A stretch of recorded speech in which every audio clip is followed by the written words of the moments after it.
Сәлем достар, привет, друзья, мәрхаба arkadaşlar. Каналыма қош келдіңіздер. Мен Айнұр. Мен сіздермен бетті терең тазартуға арналған сүйікті пилингпен және тоникпен бөліскім келеді. Пилинг ажымдерді тегістеуге және терідегі қартаю дақтарын кетіруге көмектеседі. Тұтастай алғанда тонды тегістейді.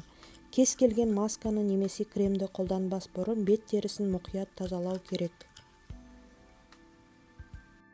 Тоник тазартудың соңғы кезеңі.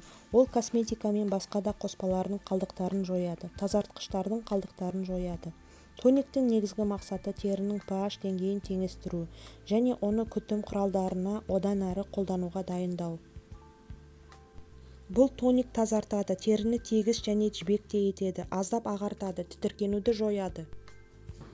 Алдымен бет пилингін жасайық.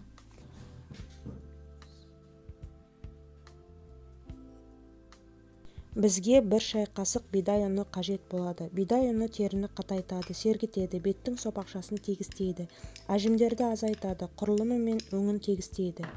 Сондай-ақ 1 шай қасық ұсақ теңіз тұзы қажет. Егер сізде теңіз тұзы болмаса, ұсақ ас тұзын алыңыз.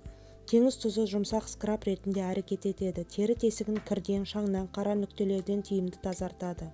Сондай-ақ тұз артық сұйықтықтарды кетіреді, ісінуді жояды, жалпы жасартатын әсерге ие.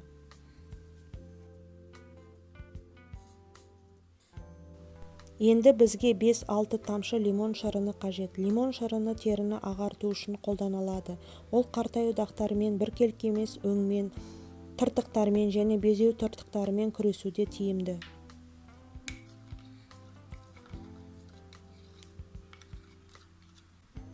Соңында 1 ас қасық күнбағыс майын қосыңыз. Күнбағыс майы антиоксиданттық қасиетке ие, тері жасушаларын қалпына келтіреді, ынталандырады, ылғалдандырады, ультракүлгін сәулелердің әсерінен қорғайды.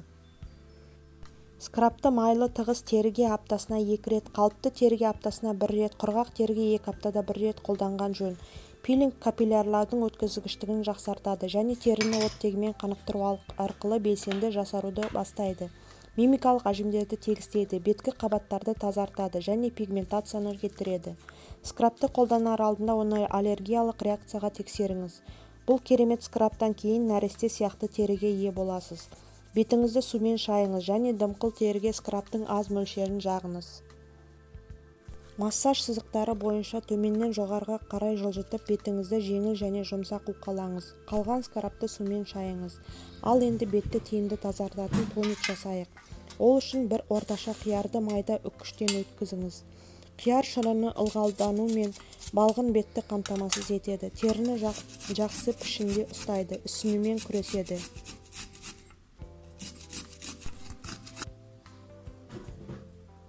Бізге тек шырыны керек, қияр шырынын сығу керек.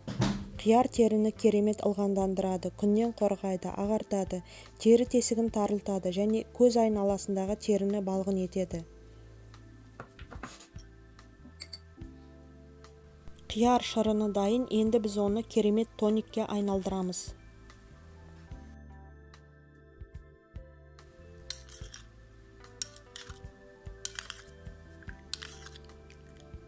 Bir шай қасық ұсақ теңіз тұзын қосыңыз. Теңіз тұзы коллаген өндірісінің жоғарылауына байланысты олар беттің сопақшасын нығайтуға және пайда болған әжімдерді тегістеуге көмектеседі.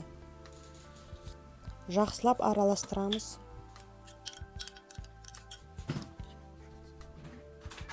Сондай-ақ 1 шай қасық алма сірке суын қосыңыз. Алма сірке суы бет терісіне тартымды, сау көріністі, сұлулықты және жарқырауды қалпына келтіруге көмектеседі. Сондай-ақ 1 шай қасық алкоголь қосыңыз. Алкогольдің кептіру қасиеттерімен үйлесетін бактерицидтік әсері безеуге қарсы косметикада кеңінен қолданылады.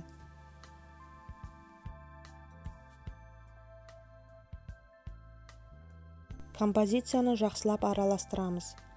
Таза, жақсырақ шыны бөтелкені алыңыз және оған қияр композициясын құйыңыз.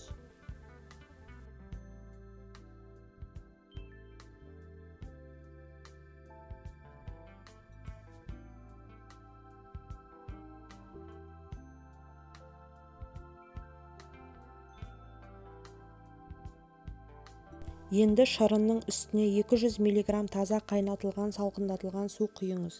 Тоникті күніне 2 рет қолданыңыз. Гель немесе көбікпен жуынғаннан кейін таңертең және макияжды алып тастағаннан кейін кешке.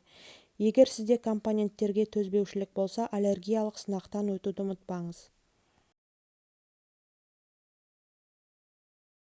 Қолданар алдында аздап шайқаңыз. Тоникті таза мақта жастықшасына жағып, массаж сызықтары бағытында қозғалтып, теріні ақырын тазалаңыз.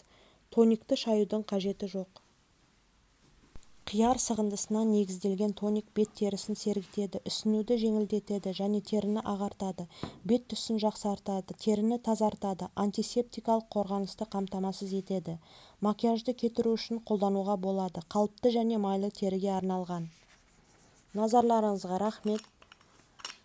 Достар, бұл видеомен достарыңызбен бөліссіңіздер. Пікір қалдырыңыздар. Жазылуды және лайк басуды ұмытпаңыздар. Сау болыңыздар. Пока-пока. Hoşça kalın.